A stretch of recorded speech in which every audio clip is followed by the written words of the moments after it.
Argentina has put in place temporary currency controls to try and stop the peso from tumbling even more. The government gave itself the power to restrict purchases of foreign currency, and businesses will have to quickly bring back money earned overseas. It's been a long road for Argentine President Mauricio Macri. He was elected in 2015, promising the start of a new era for Argentina. He told Richard about his lofty goals shortly after his election. Take a look. I'm committed, Richard, to three things: zero poverty in Argentina, defeat drug trafficking, and improve the quality of our democratic system. We want to be recognized as an open, trustworthy country with clear rules, stable, equal for everybody, because we know that to cut poverty, we have to create jobs. And create jobs means that you need investments, and for investments, you need to recreate confidence. The good times didn't last. In May of 2018, Macri asked the IMF for a new bailout to try and stop a free fall of the peso. The past August, Alberto Fernandez beat Macri by 15% in a primary vote. The peso fell 15% on the news. Last week, Argentina asked for more time in repaying its debt. Standard & Poor's said the move was technically a default. Next month, Macri will face a general election on October 27th.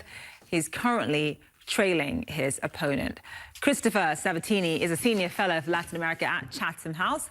He joins us live now. So how much capital flight have we seen in Argentina since this news was announced? So the primary was on August 11th. On August 9th, since August 9th, before that, they've lost more than $12 billion from their central bank. So it's been massive. And the reason is the Peronist candidate, who handed really quite a whopping defeat to Macri, but really represents sort of the old style, old school populist politics of the predecessor. So there's really concern about what this will mean in terms of government policy, government stability, what it will do in terms of fiscal responsibility. And so that's poor Macri now is sort of a lame duck president without even having been officially defeated, trying to stem the flow of currency out of his central bank. It's interesting because he actually removed capital controls when he became president, and now he's reimposing them. What does that tell you about the success or lack thereof of his presidency? It's been very unsuccessful economically speaking. He had promised a more responsible fiscal policy, a more responsible economy. He, as you mentioned, eliminated currency controls. But what happened was he tried to do it too slowly. And the economy has contracted, and we're looking at now 50% inflation. And there was already, as you mentioned, also a run on the currency, on the hard currency in the central bank last year that required a $57 billion standby loan agreement from the IMF. So it looks as though Alberto Fernandez is probably going to be the new leader of Argentina. What sort of changes can we expect in terms of the direction of the Argentine economy as a result? That is the $57 billion question, because no one really knows. People claim he's a moderate.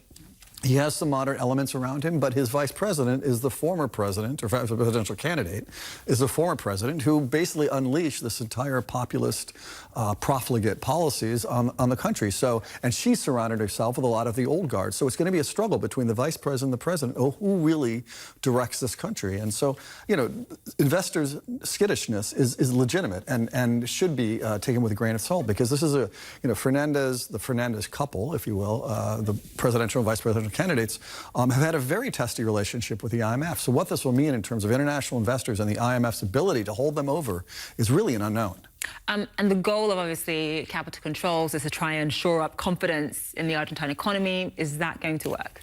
No, everyone knows it's a short-term response. Basically, the peso was trading at about 59, a little over 59 to the dollar, which is a huge slide of over 30% from when the primaries were held.